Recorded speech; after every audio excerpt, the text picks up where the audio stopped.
Jemaat yang dikasihi oleh Tuhan Yesus, tema yang saya pakai untuk firman Tuhan pada pagi hari ini adalah carilah dan gunakan kesempatan dalam kesempitan. Untuk mendukung tema ini saya mengambil dari Kisah Para Rasul, pasal yang keempat, ayat 32 hingga yang ke-35. Demikian firman Tuhan. Cara hidup jemaat. Adapun kumpulan orang yang telah percaya itu, mereka sehati dan sejiwa. Dan tidak seorang pun yang berkata bahwa sesuatu dari kepunyaannya adalah miliknya sendiri. Tetapi segala sesuatu adalah kepunyaan mereka bersama. Dan dengan kuasa yang besar, rasul-rasul memberi kesaksian tentang kebangkitan Tuhan Yesus. Dan mereka semua hidup dalam kasih karunia yang melimpah-limpah. Sebab tidak ada seorang pun yang berkekurangan di antara mereka. Karena semua orang yang mempunyai tanah atau rumah menjual kepunyaannya itu. Dan hasil penjualan itu mereka bawa. Dan mereka letakkan di depan kaki rasul-rasul. Lalu dibagi-bagikan kepada setiap orang sesuai dengan keperluannya. Demikian pula dengan Yusuf, orang yang oleh rasul-rasul disebut Barnabas, artinya anak penghiburan, seorang Lewi dari Siprus. Ia menjual ladang miliknya, lalu membawa uangnya itu dan meletakkannya di depan kaki rasul-rasul. Sedemikian jauh pemberitaan firman Tuhan. Dan berbahagialah orang yang mendengar firman Tuhan dan melaksanakannya. Kita berdoa. Bapa yang di surga, firman-Mu kekal. Firman-Mu ya dan amin Tuhan. Apa yang tertulis lebih dari 2000 tahun yang lalu itu sangat relevan, sangat bermanfaat bagi hidup kami, hidup jemaat pada masa kini. Karena itu kami mau merenungkan lebih jauh ya Tuhan. Kami mau mempelajari lebih jauh akan firman-Mu ini Tuhan. Agar kami sungguh-sungguh mengerti, memahami tetapi sekaligus juga mentaati dalam hidup kami. Baik sebagai pribadi, sebagai keluarga, tetapi juga sebagai satu jemaat. Tolonglah kami semua baik yang mendengar maupun yang menyampaikannya. Roh-Mu yang kudus sendiri yang memberikan kekuatan, kemampuan, kuasa kepada kami. Dalam nama Tuhan Yesus, kami sudah berdoa. Amin. Dalam hidup sehari-hari, ada dua macam orang. Yang pertama adalah orang yang selalu melihat kesempatan di dalam kesempitan. Ini termasuk orang yang optimis, menata ke depan dengan penuh pengharapan. Sebaliknya, ada orang yang selalu melihat kesempitan di dalam kesempatan. Ini jenis orang yang pesimis, menatap ke depan dengan ragu-ragu dan putus asa. Yang pertama, seperti orang yang memakai kacamata yang positif. Sehingga segala sesuatu nampak jelas, terang, jernih. Sedangkan yang kedua, sering memakai kata mata hitam dan negatif. Segala sesuatu negatif dan gelap. Dan orang yang kedua ini memandang masa depan dengan suram. Jenis yang mana yang Anda miliki? Dan jenis mana yang lebih banyak dimiliki oleh orang-orang Kristen? Saya tidak bicara dengan orang yang bukan Kristen. Orang Kristen jenis yang pertama bisa disebut sebagai Madera, yaitu masa depan mereka ceria. Sedangkan orang Kristen jenis yang kedua adalah orang Kristen yang Madesu, masa depan suram. Jenis yang pertama adalah orang Kristen yang beriman, sedangkan jenis yang kedua adalah orang Kristen yang bebal. Nah, mari kita belajar dari jemaat atau orang Kristen yang mula-mula di Yerusalem.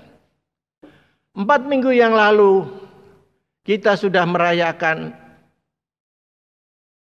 Pentakosta, peristiwa pencurahan Roh Kudus yang terjadi di Yerusalem. Pada waktu itu berkumpul banyak orang Yahudi, bukan hanya dari Israel sendiri, dari provinsi Galilea, Samaria, dan juga Yudea, tetapi juga dari beberapa orang Yahudi, dari banyak orang Yahudi yang datang dari luar negeri, orang yang menetap di sana, tetapi pada hari Pentakosta mereka datang dan merayakannya di Yerusalem. Nah, Roh Kudus dicurahkan seperti yang disaksikan oleh Alkitab pasal yang kedua kepada para rasul-rasul, para murid Yesus. Sehingga pada waktu itu murid-murid Yesus begitu bersemangat setelah mereka mendapatkan curahan Roh Kudus. Mereka bahkan bersaksi dengan berani. Petrus misalnya, pada waktu itu langsung dia berkhotbah dengan penuh kuasa. Dan sebagai akibat mereka, orang-orang yang mendengar firman Tuhan itu percaya, bertobat, dan dibaptiskan. Dan itulah saat di mana gereja Tuhan yang pertama lahir, yaitu persekutuan orang-orang percaya. Sebagai orang-orang Kristen yang genuine, sebagai orang Kristen yang sejati, mereka rajin dan penuh semangat, baik untuk bersekutu, mereka sehati berdoa dan memuji Tuhan, dan juga beribadah. Mereka rajin mempelajari firman Tuhan, pengajaran para rasul. Mereka rajin beribadah, mereka rajin melakukan sakramen, baik sakramen baptisan maupun juga sakramen perjamuan kudus. Serta mereka juga bersaksi dengan berani. Dan sebagai akibat, jumlah mereka bertambah dengan pesat. Dan lebih lagi dikatakan oleh Alkitab bahwa mereka disukai, mereka dihormati oleh orang-orang yang lain. Mereka bukan hanya di satu segi disukai oleh banyak orang lain, tapi ada orang-orang tertentu yang tidak suka kepada mereka, yaitu para pemimpin-pemimpin Yahudi, imam-imam, orang-orang Farisi dan ahli-ahli Taurat. Karena mereka merasa terancam pengikutnya akan berkurang dan mengikut kepada kelompok baru ini. Nah, mula-mula orang-orang yang percaya itu berkumpul dan memakai pelataran bait Allah atau yang disebut dengan serambi Salomo. Tetapi karena mereka dianggap sesat, mereka mengajarkan pengajaran yang baru yang bertentangan atau berlawanan dengan ajaran-ajaran yang resmi, ajaran yang baku, maka mereka dimusuhi. Mereka tidak diizinkan untuk mengadakan persekutuan, apalagi ibadah, walau hanya di pelataran bait Allah. Nah, apakah mereka menjadi sedih? Apakah mereka menjadi kecewa, putus asa, dan kemudian mereka bubar begitu saja, berhenti tidak lagi mengadakan persekutuan atau ibadah dan kegiatan yang lain? Ternyata tidak, sama sekali tidak. Justru dengan keadaan yang demikian, mereka tetap mengadakan ibadah, mereka tetap mengadakan persekutuan, mereka tetap berdoa, memuji-muji Tuhan dengan memakai tempat di rumah-rumah mereka. Bahkan juga mereka mengadakan perjamuan kudus dan makan bersama di rumah mereka secara bergantian. Nah, jemaat yang dikasihi oleh Tuhan, karena mereka melakukan semua itu dengan bersungguh-sungguh, mereka sehati, sejiwa, serta dengan penuh semangat, maka jumlah mereka bertambah dari 3.000 menjadi 5.000 orang. Pasal 4 ayat yang keempat. Tetapi di antara orang yang mendengar ajaran itu banyak yang menjadi percaya, sehingga jumlah mereka menjadi kira-kira 5.000 orang laki-laki saja. Nah, saudara-saudara yang dikasihi oleh Tuhan Yesus, kesulitan untuk beribadah di gedung gereja seperti yang sekarang gereja-gereja alami, termasuk gereja kita pada masa kini, sebenarnya sudah dialami oleh jemaat mula-mula di Yerusalem. Dan sama seperti yang mereka lakukan, kita pun tidak menyerah. Kita pun tidak patah semangat. Melainkan kita melihat adanya kesempatan di dalam kesempitan dengan memakai rumah-rumah sebagai tempat ibadah dan persekutuan kita. Kita tetap semangat dan rajin melakukannya. Memang ada beberapa jemaat yang merasa malas, ya. Karena merasa kalau tidak beribadah di gedung gereja itu rasanya kurang sreg, kurang mantep. Dan sepertinya kalau beribadah di rumah atau di tempat yang lain kalau bukan gereja itu belum sah. Bahkan merasa sepertinya Tuhan tidak berkenan menerima ibadah kalau tidak di gereja, gedung gereja.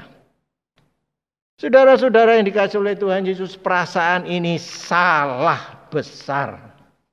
Karena gereja itu tidak berarti, gereja itu bukan gedungnya, tetapi adalah orangnya. Gereja adalah persekutuannya, gereja adalah ibadahnya.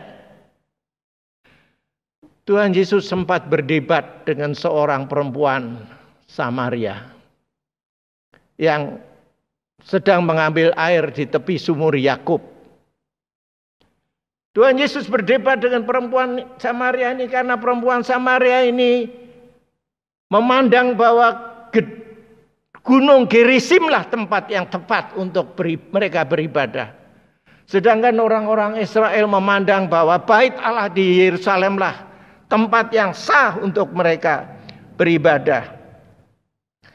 Tapi apa kata Tuhan Yesus? Kata Yesus kepada perempuan itu, percayalah kepadaku, hai perempuan, saatnya akan tiba bahwa kamu akan menyembah Bapa, bukan di gedung ini dan bukan juga di Yerusalem.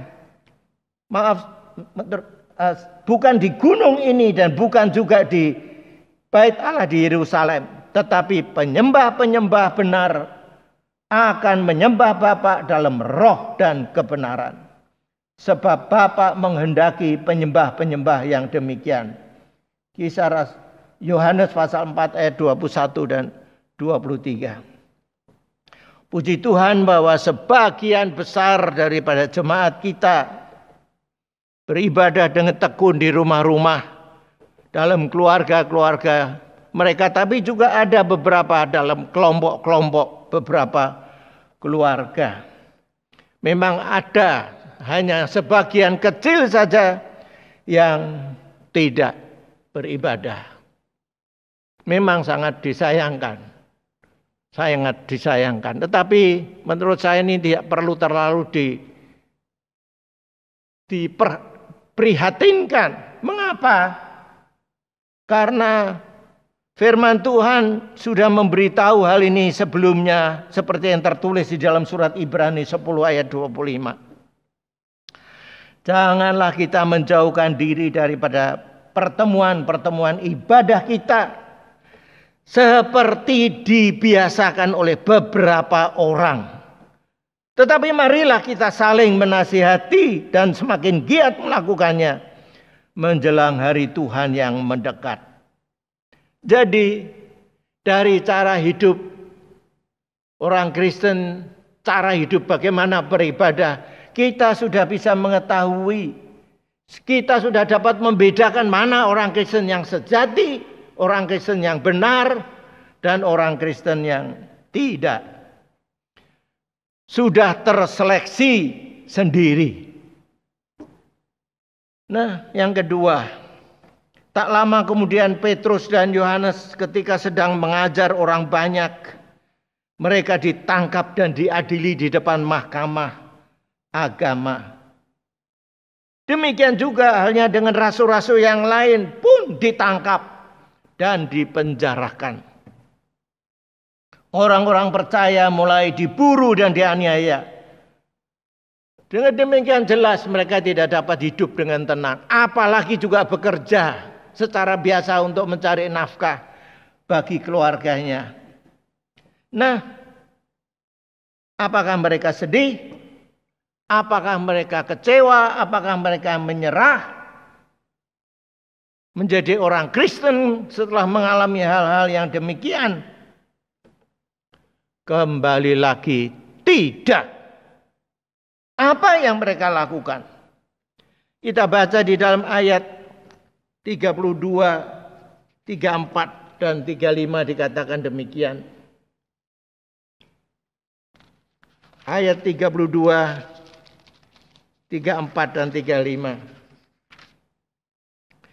Adapun kumpulan orang yang telah percaya itu, mereka sehati, sejiwa, dan tidak seorang pun yang berkata bahwa sesuatu dari kepunyaannya adalah miliknya sendiri. Tetapi segala sesuatu adalah kepunyaan mereka bersama. 34. Sebab tidak ada seorang pun yang berkekurangan di antara mereka. Karena semua orang yang mempunyai tanah atau rumah menjual kepunyaannya itu, dan hasil penjualan itu mereka bawa dan mereka letakkan di depan kaki rasul-rasul. Lalu dibagi-bagikan kepada setiap orang sesuai dengan keperluannya. Jadi justru di dalam kesempitan yang demikian, mereka mendapatkan kesempatan untuk saling berbagi. Yang memiliki lebih berbagi dengan mereka yang berkekurangan. Mereka benar-benar mempraktekkan apa artinya kasih. Dengan cara demikian maka hubungan antara satu jemaat dengan jemaat yang lain menjadi lebih indah. Semakin indah. Dan kesaksian hidup yang demikian dilihat oleh masyarakat. Mereka dipuji dan dihormati. Tak pelak jumlah mereka pun makin bertambah-tambah. Jemaat yang dikasihi oleh Tuhan Yesus. Dampak akibat daripada virus COVID-19 juga kita rasakan dari segi ekonomi. Tidak sedikit daripada jemaat kita yang kehilangan pekerjaan, kehilangan penghasilan atau rezeki, sehingga untuk memenuhi kebutuhan hidup keluarga pun sangat sulit. Mereka terpaksa dirumahkan, mereka bahkan terpaksa ada yang di PHK. Tapi puji Tuhan, jemaat yang diberi karunia lebih tidak egois. Mereka dengan sukacita dan sukarela mau berbagi dengan saudara-saudaranya yang berkekurangan. Dan sampai hari ini saya tidak mendengar ada satu anggota jemaat kita yang kelaparan. Mudah-mudahan untuk seterusnya juga tidak. Sudah hampir 4 bulan kita mengalaminya. Dan ini sampai kapan? No one knows. Tidak seorang pun tahu. sudah lelahkah kita, khususnya bagi yang memberi, sudah capek untuk memberi. Demikian juga yang diberi, apakah sudah merasa ewuh pakewuh, merasa sungkan, merasa malu karena dibantu terus. Nah, bagi jemaat yang memberi, ingatlah akan firman Tuhan. Janganlah kita jemu-jemu berbuat baik. Karena apabila sudah datang waktunya, kita akan menuai jika kita tidak menjadi lemah. Galatia 6 ayat 9. Dan adalah lebih berbahagia, lebih berkat memberi daripada menerima. Kisah Para Rasul 20:35. Dan sebaliknya, bagi saudara-saudara yang menerima, tidak usah merasa segan, merasa malu atau minder. Karena Tuhan sendiri yang memberi bantuan, memberikan anugerah itu kepada saudara-saudara kita yang mempunyai lebih, untuk menyalurkan sebagian berkat bagi saudara-saudaranya. Jadi bersyukurlah untuk apa yang Anda terima, dan sambil mendoakan si pemberi agar diberkati oleh Tuhan lebih lagi. Saya sendiri atau istri saya sendiri lebih suka memberi daripada menerima. Dia kalau diberi seseorang merasa segan, atau tadi merasa ewo pakewo. Apalagi kalau yang memberi itu jemaat yang ekonominya lebih kurang. Tapi saya agak sedikit berbeda dengan istri saya. Saya suka memberi, tetapi juga suka diberi. Mengapa? Karena saya berpikir bahwa orang yang memberi itu memberi dengan sukacita, dengan rela. Dan juga kalau saya menolak pemberian itu, saya berarti mencegah berkat Tuhan yang seharusnya disampaikan kepada saudara pemberi itu. Karena dikatakan terlebih berkat memberi, terlebih diberkati orang yang memberi daripada yang menerima. Ketiga dan yang terakhir, gunakanlah kesempatan dalam kesempitan.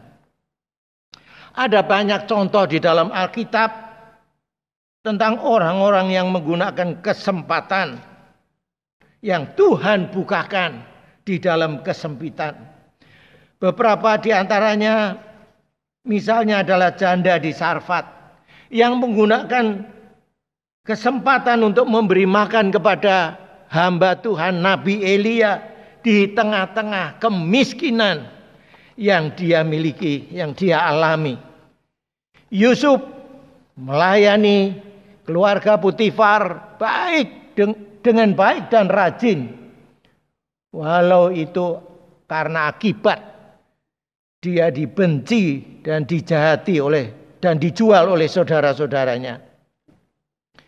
Yusuf bekerja dengan rajin, melayani juru minuman dan juru roti Raja Firaun. Di tengah kesempitannya di penjara akibat difitnah istri Potifar.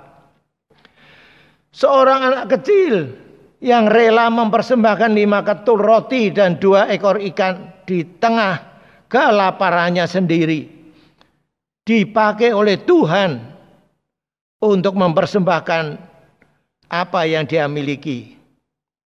Dan masih banyak contoh-contoh yang lain yang Alkitab saksikan.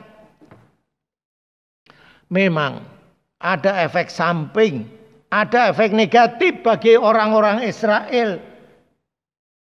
Karena mereka setelah menerima makanan 5 roti dan 2 ekor ikan itu sehingga kenyang, mereka selalu mencari Tuhan Yesus, selalu mengejar Tuhan Yesus di mana dia berada.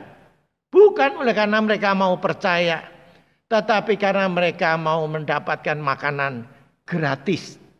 Tidak usah bekerja. Nah, Tuhan Yesus mencela sikap yang demikian. Mereka bukannya mencari kesempatan dalam kesempitan, tetapi sebaliknya justru ya, secara negatif ya, mereka mencari kesempatan dalam kesempitan dengan motif yang lain. Nah, saudara-saudara, memang kita tidak perlu khawatir tentang apa yang hendak kita makan atau minum. Lihatlah burung di udara yang tidak menabur dan tidak menuai hasilnya. Tapi toh Bapa yang di surga memelihara mereka, memberi makan mereka. Tapi ingat saudara-saudara, bahwa burung yang tidak menuai, tidak menabur benih dan menuai, tidak diberi makan di sarangnya. Burung itu harus terbang keluar mencari rezekinya. Paulus juga memperingatkan jemaat-jemaat di Tesalonika yang malas dan tak mau bekerja. Sebab waktu kami berada di antara kamu, kami memberi peringatan ini kepada kamu. Jika seorang tidak mau bekerja, janganlah ia makan. Pertanyaannya, bagaimana bekerja kalau tak ada pekerjaan? Atau tak ada yang mau memberi pekerjaan pada masa yang sulit seperti sekarang ini. Tapi ingatlah akan janji Tuhan Yesus. Dia berkata, mintalah, maka akan diberikan kepadamu. Carilah, maka kamu akan mendapat. Dan ketoklah pintu, maka akan dibukakan bagimu. Matius 7 ayat yang ke-7. Minta berarti minta kepada Tuhan, berdoa, percaya, berserah, dan mengandalkan Dia. Cari itu berarti berusaha, tidak tinggal diam. Dan ketok berbicara tentang ketekunan. Nah, saudara-saudara yang dikasihi oleh Tuhan Yesus, inilah yang Tuhan Yesus janjikan. Minta, cari, dan ketoklah, maka kamu akan mendapat. Hal ini tidak hanya berlaku untuk mencari pekerjaan saja, tapi juga bisa diterapkan untuk mencari apa saja. Untuk mencari teman hidup, mencari rumah, mencari sekolah untuk anak, mencari sepeda motor atau mobil dan sebagainya dan sebagainya. Salah satu program TV favorit saya adalah Cake Andy. Ceritanya adalah kisah nyata tentang orang-orang yang dalam kesempitan. Apakah mereka itu memiliki cacat tubuh, mereka jatuh miskin, kena musibah, ditipu orang sehingga bangkrut, dan sebagainya dan sebagainya. Tetapi mereka tidak putus asa. Mereka tetap punya pengharapan, punya semangat. Mereka kemudian berusaha untuk mencari kesempatan walaupun di tengah-tengah kesempitan. Mereka berusaha untuk bangkit kembali. Mereka tidak putus asa dan terus berusaha mencari kesempatan. Beberapa hari yang lalu saya menyaksikan kesaksian seorang bapak yang beberapa waktu sebelumnya dia di PHK karena perusahaannya bangkrut. Nah, bapak ini tidak putus asa. Dia tetap berusaha bagaimana caranya untuk dia tetap dapat hidup, tetap dapat bekerja. Maka tidak sengaja dia membaca sebuah buku atau sebuah berita, apakah di majalah atau di koran, saya tidak ingat, tentang cacing. Sebenarnya dia jijik, dia geli. Ini kotor, cacing ini. Tetapi di dalam cerita itu dia sangat tertarik akan kegunaan cacing. Ternyata cacing itu walaupun kelihatan jijik, jorok dan kotor, mempunyai manfaat yang banyak. Antara lain bisa dijadikan kosmetik, bisa dijadikan obat dan lain-lain. Maka dia mencoba dan mencoba. Mungkin sekali dua kali tidak berhasil, tetapi dia terus mencoba, akhirnya berhasil. Sehingga omsetnya bisa mencapai puluhan juta dalam 1 bulan. Nah, jemaat yang dikasihi oleh Tuhan Yesus, marilah pada masa pandemi virus corona ini kita tetap menggunakan kesempatan dalam kesempitan dengan tetap tekun beribadah dengan rajin di rumah atau di dalam kelompok-kelompok yang ada.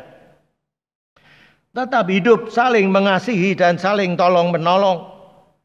Dan tetap berdoa, berusaha dengan tekun mencari dan mengerjakan pekerjaan apa saja, asal baik, benar, bersih, dan aman serta halal. Kiranya Tuhan Yesus menolong kita melaksanakan kehendak-Nya. Amin.